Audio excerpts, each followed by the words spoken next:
Welcome back to the BiggyBagHead channel, dudes. Today we're going to be doing something a little bit different. We're going to be doing a movie review on Spider-Man Brand New Day. I went to go see that today.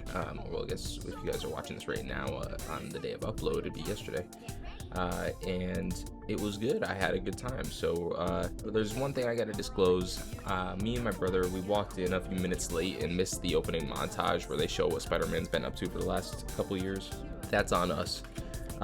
But you know, when the McChicken calls, it calls, man. You know, it's gotta happen. So I'm gonna ask a couple questions about that later because I'm gonna need your guys' help filling me in on that. I'll save that for the spoiler section of the review. I have a little bullet point list of things to hit.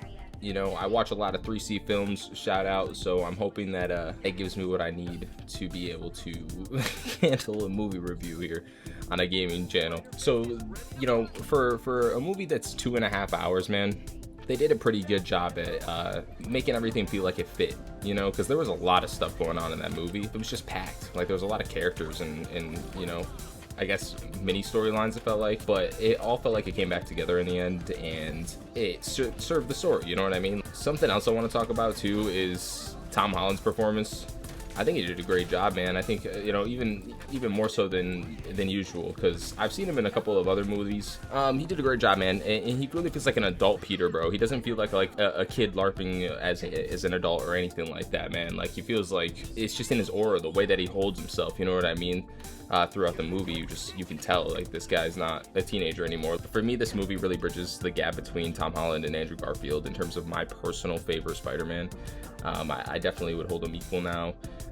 And look, it's not nostalgia, man. It's always been that way. I always have loved Andrew Garfield's Spider-Man, and I used to love his movie when I was younger, but I went back and watched the second Amazing Spider-Man, and yeah, I admit that's not a good movie, man. It was hard to sit through the whole thing, but when it comes to him as Spider-Man, different story entirely. That brings me to my next thing I wanted to talk about. So for me, I really wanted to talk about Scorpion in this, especially considering the way that they teased him in Spider-Man Homecoming, and then he kind of that promise never got fulfilled in that trilogy. So for Scorpion, again, I missed that opening montage. I came in literally as the music was fading and it started getting into the present section of the movie. I don't know how long the montage was, but I assume something like 5 minutes.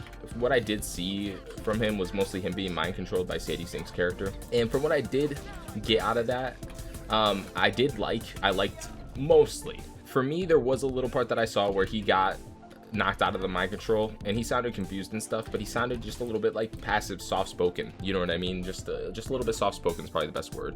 And at first I thought it was just because he was being controlled by Sadie Sink's character, but I don't know. Again, in the beginning montage he might have been a little bit more menacing, but in my head, like, Scorpion should sound like a tough psychopath, someone who's just like freaking out all the time, well, just filled with rage, you know what I mean? Like, amped. That brings me to my next point. Was the choreography, man, in this movie was insane, dude. The choreography and the fight scenes were nuts, man. It felt like they did a lot of things practical this time around, and I'm not just talking about web swinging, which was a lot of the hype was about that.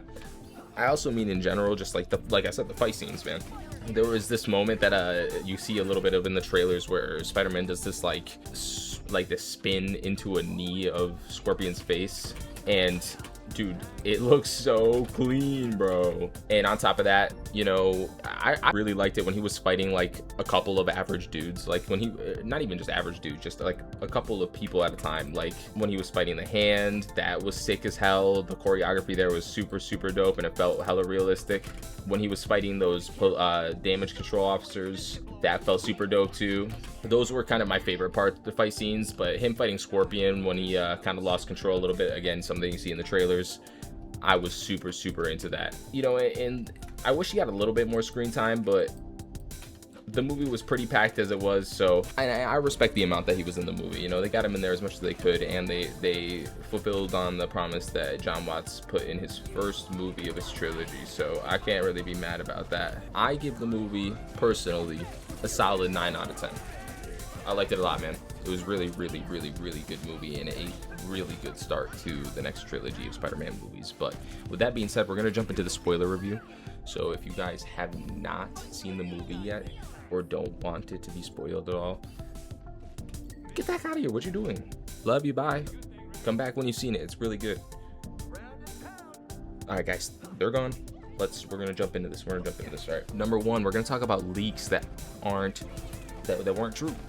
I really like, especially after No Way Home, I expected a bunch of these leaks that were coming out to be true, and even more so like the stuff that was going on with the Hulk and the Punisher and stuff when that was leaked before it was revealed, and so I was expecting some crazy junk to be going down in this movie, but it really is street level, like, and I liked that.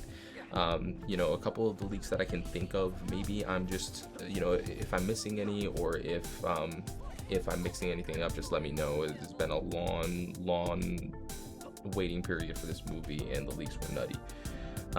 So from what I understand, Jackal's not in the movie at all. He wasn't the main villain secretly or anything like that. There was no symbiote or Venom at all, which I was shocked by. I really thought there was going to be at least some kind of like tease near the end of the movie or something like that that had it in him, or that had it in it, but nope, nothing like that. No Miles Morales setup, which I was expecting, because they're basically talking about how like Sony's got to finish their Spider-Verse series before they go jumping into letting the MCU use Miles. And there was no incursions, which I had saw a rumor about there being an incursion at the very end of the movie, but that was also very clearly not real. I don't even remember where I heard that, but those are the leaks that I can think of that weren't true. There was probably a couple of other ones in there. I want to talk about the Punisher now. Something that surprised me about this movie was the way that they handled the relationship between Spider-Man and Punisher. At first, it was very much so what I expected, you know what I mean? Like Peter really didn't want to be working with a Punisher in any circumstances at all, and that made sense and everything. But by the end of the movie, they almost feel like really close friends, bro. Like genuine, like brotherly like relationship, which is definitely not something that the comics. I'm pretty sure Spider-Man's usually just always despised no matter what Frank does for him or helps him out with. So that was a different change of pace, but I'm kind of curious to how that would play out, you know what I mean? Like, I liked it a lot, man. You can tell Tom Holland and John Bernthal are friends in real life, man, like, and have been for a while. It's so obvious to see, man. But yeah, man, what I saw with Punisher, again, they kept talking, so this is one of the questions I have, right? They kept talking about a Staten Island rescue, and I assume that was somewhere in the beginning of the movie that I missed when I came in, so I'm not sure about all that, but it was a really funny gag the way they used it to have MJ convince Punisher to go and help Spider-Man and stuff like that, as a way of saying like he owes Peter. I know there was a montage of a bunch of homages to classic and original comics, but another one that I was really into was that Civil War reference with Punisher carrying Spider-Man into the hospital, and after he shot him in the back, like in the Ultimate Comics series. That was another homage right there. I mean, that was fucking gnarly as hell. So another thing I wanted to talk about was the Silk reference, bro. So Peter goes to ESU to get some help from Banner, and when he gets there, Banner's giving a lecture, and while he's giving that lecture, he calls on a woman of, I believe, Asian descent, and she is referred to as Cindy. And she had lines and everything, man. I'm 99% sure that she was Cindy Moon. I'm 99% sure she was Cindy Moon. I think they're setting up Silk, dude. I don't know when they would do that, or maybe if it's like a backup plan if things don't work out with Miles, or what the case is. I was pretty excited. I was stoked that I had some kind of cool deep cut Easter egg like that. Even if it is just an Easter egg to the character of Cindy Moon, it doesn't even go anywhere. It's still very, very cool that they put that in there, and shows that they're willing to go deep with it, you know? Alright, so another thing I wanted to talk about was regarding Hulk. Basically, so when the Hulk and Spider-Man fight, at the end of the fight, Hulk is holding Spider-Man down, and Spider-Man looks him in the eyes and he says, Bruce, it's me, your friend Peter. And I don't know if it was context I missed in the beginning of the movie with the montage or what, but I can't remember a single time that Peter and Hulk or Bruce Banner would have ever met for him to, reach out like that. Even when he goes to ESU, he refers to himself as Ned Leeds. So it was just a little bit confusing, and I'm thinking they probably gave some sort of context at the beginning of the movie that I missed. But, after he says that, the Hulk looks at him almost like he recognizes him, or like he realizes who he's talking about and everything. And then he, lets go of Peter and lets him go and lets himself fall. So yeah, let me know in the comments what that was about. So there was a rumor that Peter was going to take a bullet for Jean Grey and die at the end of the movie, and that did mostly happen, except for he didn't die.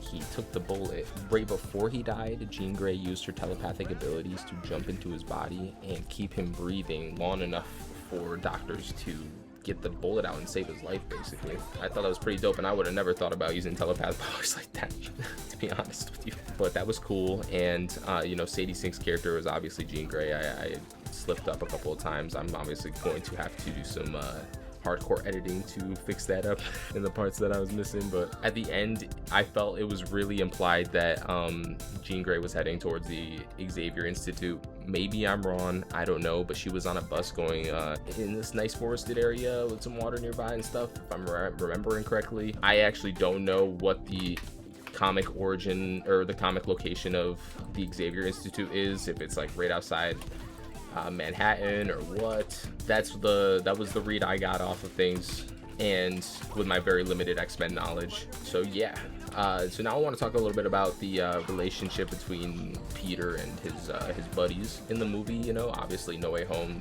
they forgot all about Peter Parker. They forgot Peter Parker was even a person, so he was pretty alone for a lot of the movie.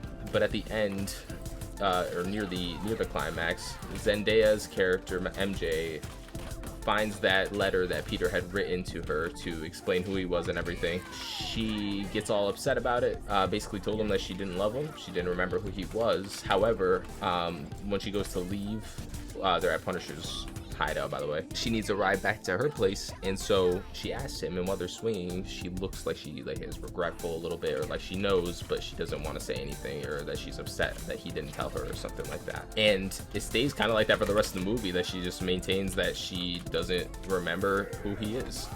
As far as Ned goes, throughout the whole movie, he's tracking Spider-Man, and that was pretty funny dynamic to see how he thought that it was Flash Thompson or their old teacher and everything. Something to do with Ned is that at the very end of the movie, the very last scene is Peter walking into the shop that he's been going to, the corner store he's been going to throughout the movie, and he sees Ned in there, decides to go up with him and initiate a handshake, and tells him his name's Peter. And then when he does the handshake, he starts to do their old handshake from Spider-Man Homecoming. And Ned's muscle memory kicks in and he starts doing it. And he points at Peter and exclaims, "Peter?" Like he remembered. So Ned definitely remembers, from what I understand, or the way that I felt like it was reading. And I thought that was a really fun way to end the movie in the same kind of feeling cliffhanger as the last ones had left off on. And then the last thing I want to talk about was the post-credit scene. Post-credit scene was crazy. Not really. I mean, I felt like I stayed extra long for not very crazy stuff, but basically it was Ned's Spidey tracker showing his location in New York, and then exclaiming that there was no location for Spider-Man found, and then it zooms out to space. Yeah, it implies that he's out in space somewhere. So I don't know if that's supposed to be set up for Secret Wars. I assume so. It does also hit you with the Spider-Man will return line, as we like to see in the Marvel movies. Dude, I love that movie. If you're a Spider-Man fan, you guys got to go see this. It got everything right that it needed to about Spider-Man to restore him to what he should be inside of the MCU. It's, again, not as grand as something like No Way Home was, but that's the whole point, and it feels great. Fighting, amazing. Suit, amazing. Acting, amazing. Movie was great, man. I loved it. I hope you guys enjoyed this review. This is my first time, like I said. It might be dookie booty cheeks, but hey, if it is, let me know in the comments. Say, yo, just try not to, do those anymore. I guess. I just want to share with you guys my thoughts on Spider-Man, because as you know, I make a lot of Spider-Man content in Marvel Rivals and the Spider-Man 2 Boss Rush. So, I love this character. Now I want to share my thoughts on his new movie. So, yeah, I hope you guys enjoyed it. If you did, leave a thumbs up, man. It means a lot, really. It does. And I hope you guys have a good time when we go see the movie. All right, dudes. I'll catch you guys in the next one. Peace.